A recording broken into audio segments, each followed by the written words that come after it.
A migraine is a type of headache that has resulted in specific changes within the brain. It causes severe head pain that is often accompanied by sensitivity to light, sound or smells. To learn more about the symptoms and also how to treat this condition, we consulted Dr. Suhail Al Rukn, neurologist and head of the stroke unit at Rashid Hospital. Doctor, what are the causes of migraine and how to avoid it?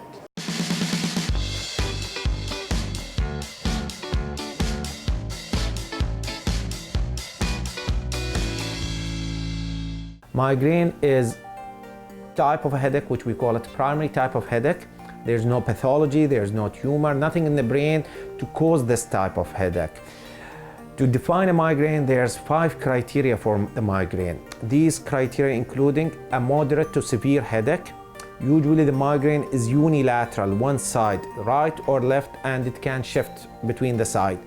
The third thing, it should stay between 4 hours to 72 hours.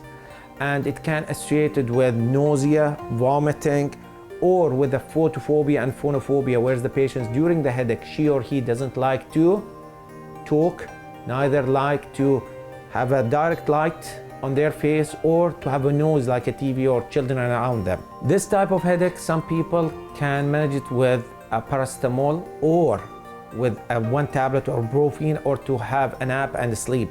But many patients, they will have a severe headache that can impair their quality of life.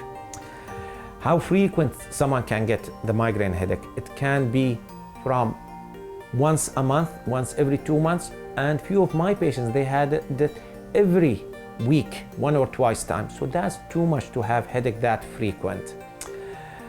There's certain type of headache coming with the ladies, the migraine, which is before or during their monthly cycle. The question is, how can we deal with the migraine, Dr. Suhail?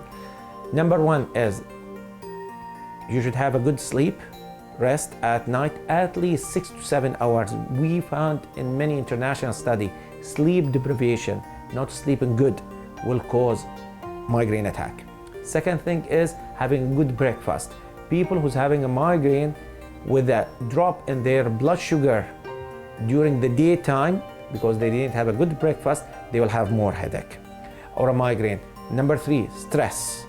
We found that with a student, with the people who's running a business or office work and they're under stress, they will have more of these migraine.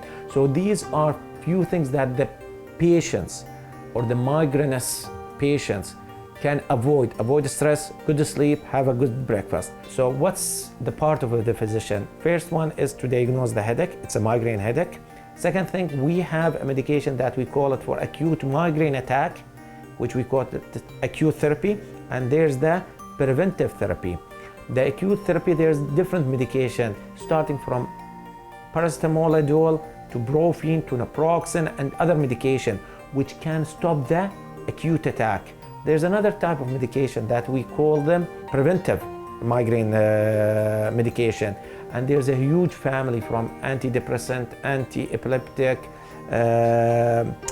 some of the steroidal medication that we can use them, which can prevent the migraine from happening and the attack. The last thing I would like to mention here, migraine can run in a family, where we found in many studies that between 40 to 50% of a migrainous patients, they have a family history of migraine.